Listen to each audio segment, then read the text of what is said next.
Hey. And thank you very much for tuning again here on State of Play. So yesterday, just before 9 p.m., this is around, let's say, 8:40, 8:45, thereabout. Then I got word that, of course, everybody knew there was this meeting that was happening. Yeah. Then I got word that Kyei-Mensah-Bonsu has resigned. I was not entirely surprised. Except that I thought, well, he was not going to go, was he? But then it looked like he was not going to go. Yes, absolutely. But from the Haruna Ejusho experience, when they say you must go, you must go. you will not last, no matter the processes that you go. I actually think that, Haruna Ejusho put up a stronger fight than Kyei-Mensah-Bonsu. I really think that he really persisted more than Kyei-Mensah-Bonsu. In that case, they told us that over reach a point 160 or no 190 or so MP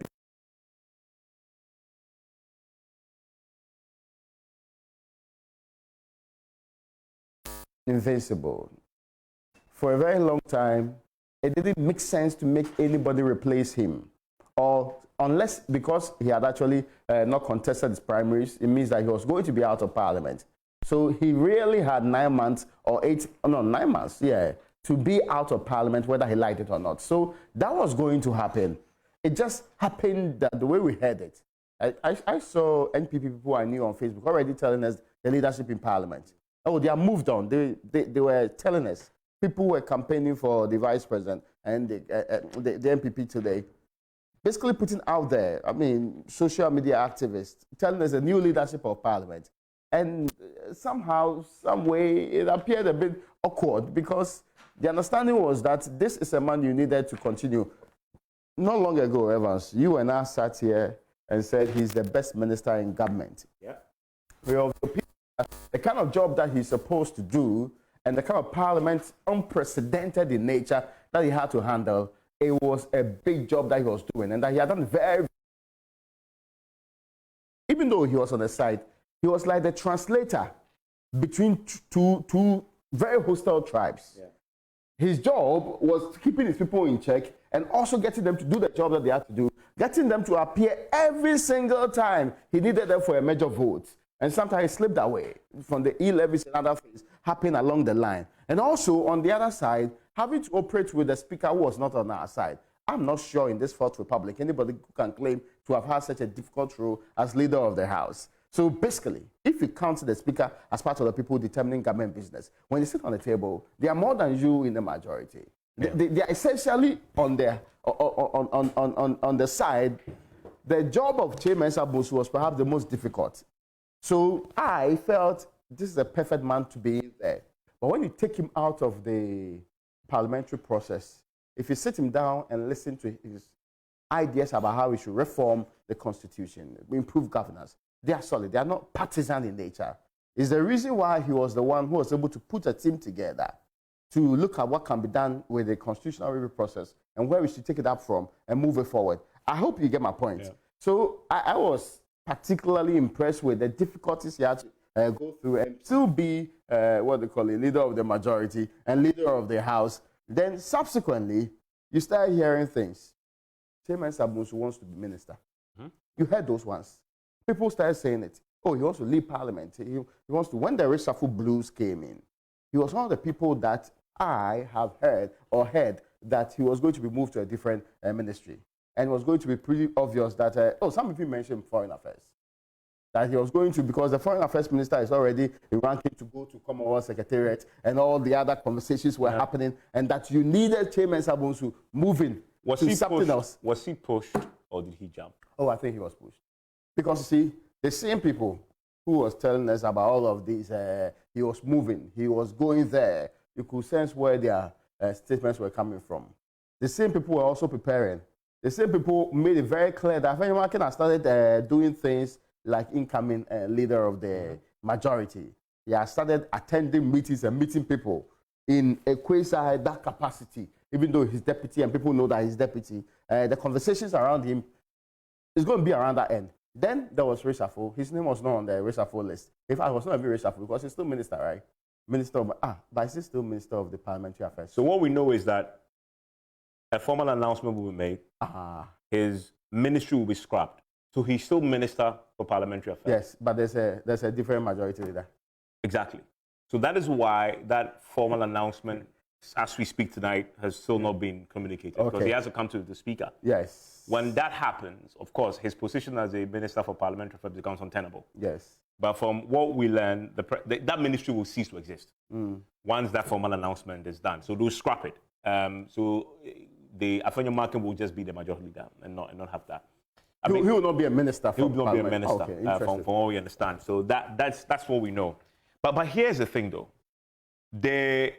When this started, it created divisions among the majority side in the House.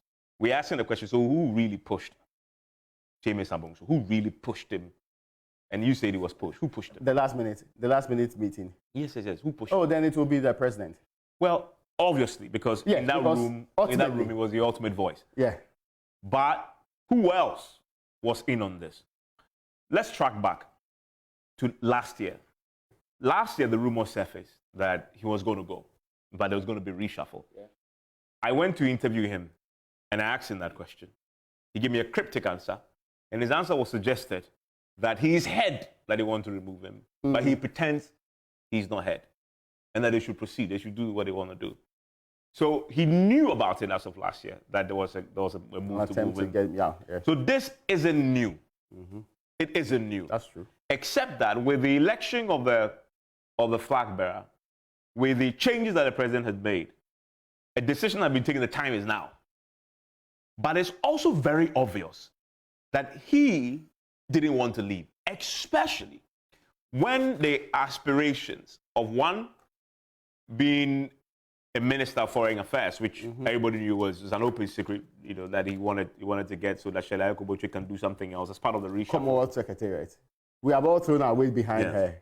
And then there was also the likelihood that he was going to be appointed as a running mate, right? He was in the running. He was in the running. In fact, his troubles in the Ashanti region, and sometimes people even think that some of his other troubles were because of the fact that he had been penciled. And people felt that even if he wanted to take a parliamentarian, frankly, he was one of the key people that deserved or was respected enough to warrant that position. Absolutely, with gravitas, with also the reputation to occupy that position. So again, he was in the running. So two positions. Now, then it became apparent that he was not going to get a foreign affairs minister. He wasn't going to be selected as a running mate. So do I lose? Because again, remember, he was resigned to moving on as majority leader. Yeah. He was resigned to it. Yeah. But also had taken the decision that he was not going to contest again. So I'm not going to go to parliament. Yes, so he's stepping away. And these two were options for him. And assurances were made to him in one respect or the other as it relates to these two positions. Then it becomes apparent this year that he's not going to get any of these two I mentioned. So then, hunker down and continue with your job. Business as usual. That really was the thinking. Hunker down and do the job. And then this gets onto the agenda for NEC and National Council. Yeah. Immediately, we saw the revolt from the Osei. And pay attention to the group that surrounded him when he was in the press conference. From the Ashanti caucus. Yes, Ashanti MPs. The Ashanti MPs. They came to his aid and they went to public to say what they had to say. But there was a view in the party among leaders that this is something that had been negotiated. And so they didn't understand why Osei and others were publicly opposing it, trying to twist the arms of the people who were pushing for this to make it impossible for them to do so. People were very, very upset with Osei for doing that because he knew because what is happening. He was a powerful voice. Yeah. When people wanted this gentleman out of office, the finance minister, it was not backbenchers, but I mean some other people, the likes of Andy Appiah, Kubi and Co. Yeah. But to have the first deputy speaker of parliament be the one lead the crusade sounded like, okay, this one, there is unanimity that no, this man must not be touched. Yeah. I knew that they were calling them. I know an MP who told me that, I mean, how he was built to do interviews. And he called me that, boss, stand down. We beg you, don't continue with any other conversation on this particular matter. It took 3 people to convince him not to make any further comment on it, because he had resigned not to be part of the president's meeting with the people, because he was not going to change his mind. He knew the agenda was to get them to change their mind, and he was not going to do his own. Yeah. So no matter what happened, he was going to insist on it. But it took 3 very powerful people to call and convince him to stand down on the matter. So it appeared he was, the team and even you heard party officials, right? Was it the deputy general secretary that told you that there was no attempt to move the man? Yeah. I heard others equally say the same thing. It was unanimous. That there was nothing. This is a storm in the teacup. Yeah, why people creating the impression that, but already people had opposition to the position that they were canvassing. Yeah. People had indeed, in fact, there was even a thinking that we're going to make that announcement side by side the day that they listed this campaign team members. Yes. And that it was campaign team list that came out later on. So the reason why it was held up was because Kyei didn't want to move just yet. So they had to wait. And remember, yesterday, because I sort of was in the heart of the breaking news when it happened, it almost immediately, Kyei accepted to resign. Yeah. They released a statement about his appointment as the chair of the campaign, the manifesto team. It was almost immediately. As if that had been prepared ahead of time. It had been prepared ahead of time. It could have been an immediate reaction. Yeah. It could have been, we just put the team together, we needed to add one person's name. There was the thinking that has been done already. And well, I think that's a powerful role for him to play. That's if you have... Is it? See, he's the manifesto. Chairman of the... No, but come on. I take extremely serious and important the manifesto of a political party. Oh, goodness me. I have serious attachment to the document. Manifesto, you are drafting this document. The policy document. The party. And we'll be doing an analysis of the manifesto. Check the manifestos, what is worth today compared to when it was done, in terms of how much of that has been implemented. I agree. Historically, you have not done well with it. Yes. But if you had time with Kyei-Mensah-Bonsu, his views about governance going forward, and the things he thinks ought to be done, I think he's in a unique opposition to influence those ones in that particular manifesto committee. I know that this is to placate him and say, you do something, okay? You have a few months to go, you do something. But I mean, the deputy chair of the manifesto, he's in government still. He has not been removed from government. You could have combined it. Yes, so, and the majority leader role, it is not a role that you do 24/7. Now, it's not as if government is going to have the turbulent periods they had in the periods in the run-up to the e-levies and all of that. Now, things are cooling off. Now, they can even say that some parliamentarians are at Pediasi, others are elsewhere, and we'll be doing things. We know that this is not the case now. So, having to change him comes with a lot more than just that. I think at some point, somebody said, Kyei-Mensah-Bonsu is tired and weary. Kyei-Mensah-Bonsu will not lead us the Canaan that we want, and that we should take a cue from the minority and make changes to reflect what's happening in the system that we want to push forward. I still do not think that majority of MPs are for the change anyway, but what would you say? Yeah. They just have to agree because some powerful forces are behind it.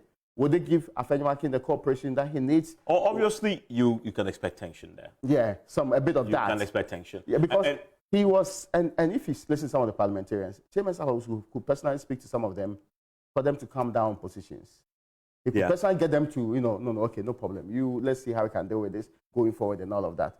I'm not sure Afenyomakin has canvassed that level of control and power as deputy leader. I am not so sure. If you listen to and look at the body language of Joe Osei, he was basically saying that, why do people think that Afenyomakin should be leading us anyway? I mean, it was pretty obvious from the way he was speaking and and the way he responded to the speaker in the House yesterday. Yes, it was quite clear that even when it comes to a policy position, he believes a couple of boys sitting in the party office cannot dictate to him. You could get it clear from him that people wake up one day and decide that the fate of parliamentarians, and he made it also almost look like what some experienced parliamentarians. There is people who will sit in someone corner and tell us what to do, that we just follow like that. Would it be a very wonderful way to go? So you have a bit of that, but this is politics. The way politics runs is either you play ball or they run you over. Which is what has happened to you. Yes. And I expected him to put up a bigger fight than this one. No, I mean, fight. What? If the president had called you into a room with your colleagues and said, I want you to step aside in the bigger interest of the party? Oh, lame duck president at this time. he would have insisted, but Because the party would have had his way. Because you think about it this way: what can President Acquah do against Kyei-Mensah-Bonsu's fortunes today? Well, It is pretty obvious he's not even in the running for the vice presidency. No, of course. Now the list. If you do the list, he's like 27. He can't. He's at the bottom for some reason. Yeah. A man who was like top 3, he's at the bottom for some reason. So what was he going to lose at the end of the day? I know an MP who said that anyway. That what do I lose in this Acquah government? If the last minute reshuffle happens and they give me position, that one, what will I get from it?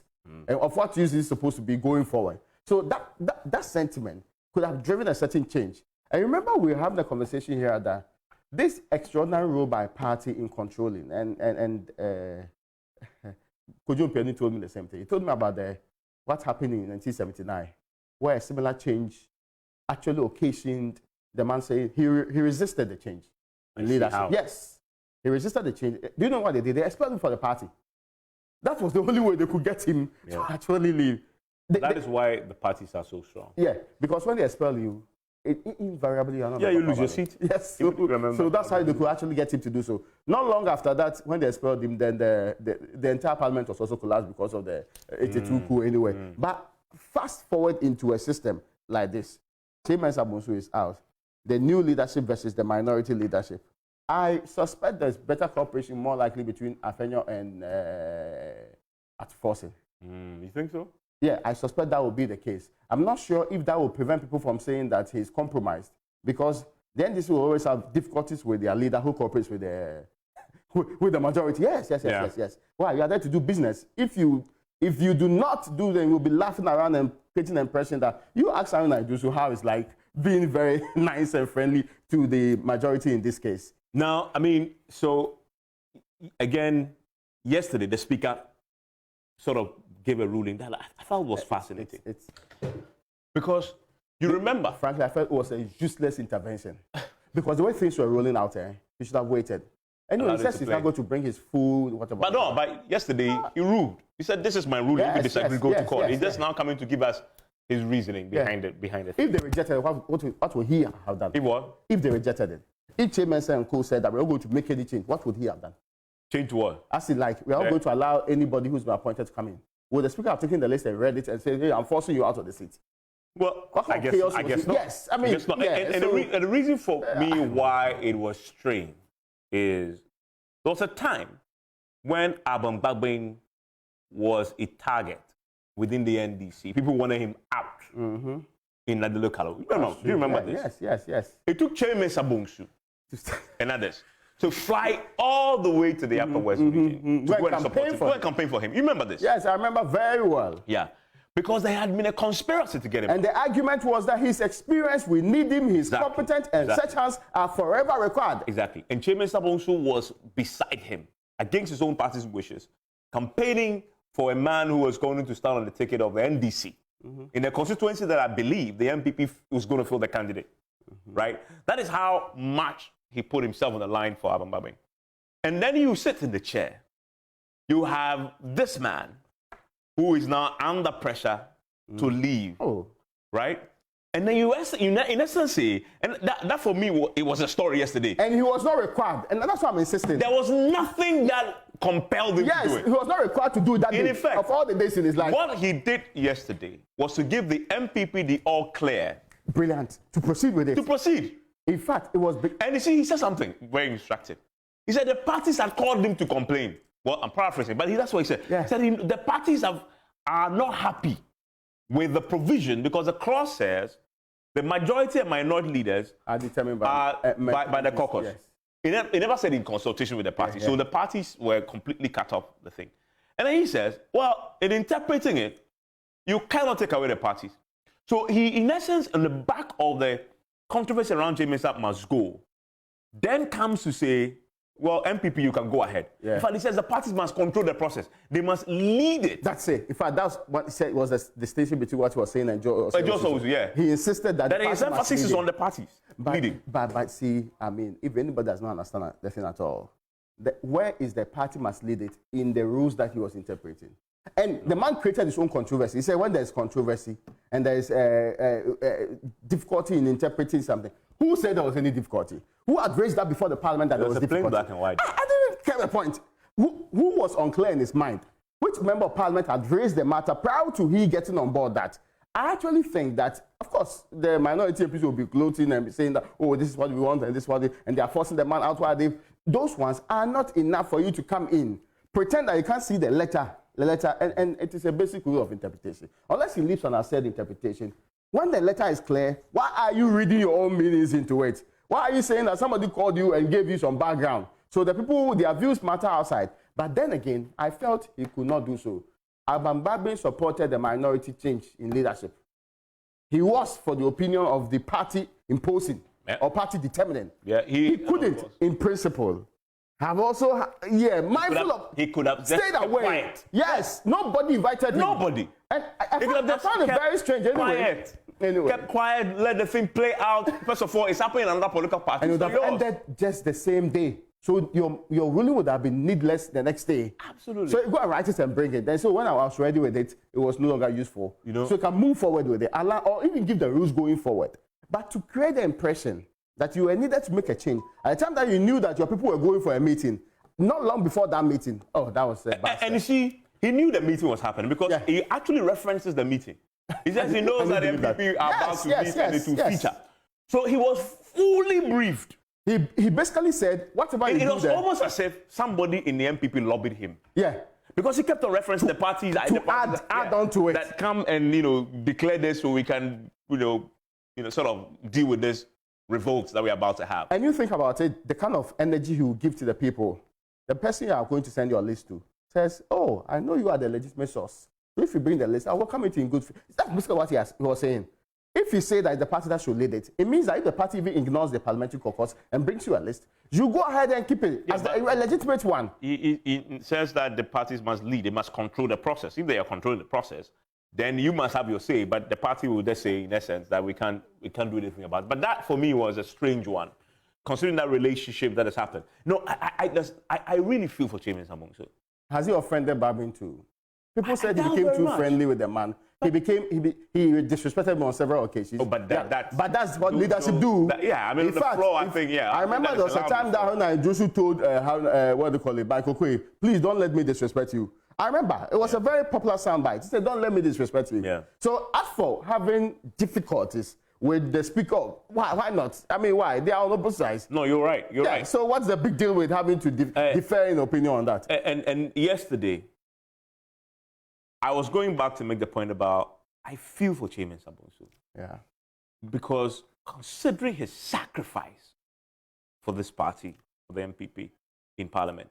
And staying in Parliament when others were looking for all other positions. There was a time that somebody told me that they begged him, say, no, please, without you in Parliament, we have difficulties. So when others were looking for other positions, other very glorious positions, this unknown Minister of Parliamentary Affairs position, he stayed with it all through. And then when it came to the final round and he felt he could have been given something else, he was denied that too. Then the role that he was keeping as Osei Kyei-Mensah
We need to push the systems more. We need fresh blood in the system. Well, Kyei Mensah-Bonsu, because he's leaving his tithe and all of that, he might be because he was not made a vice presidential candidate.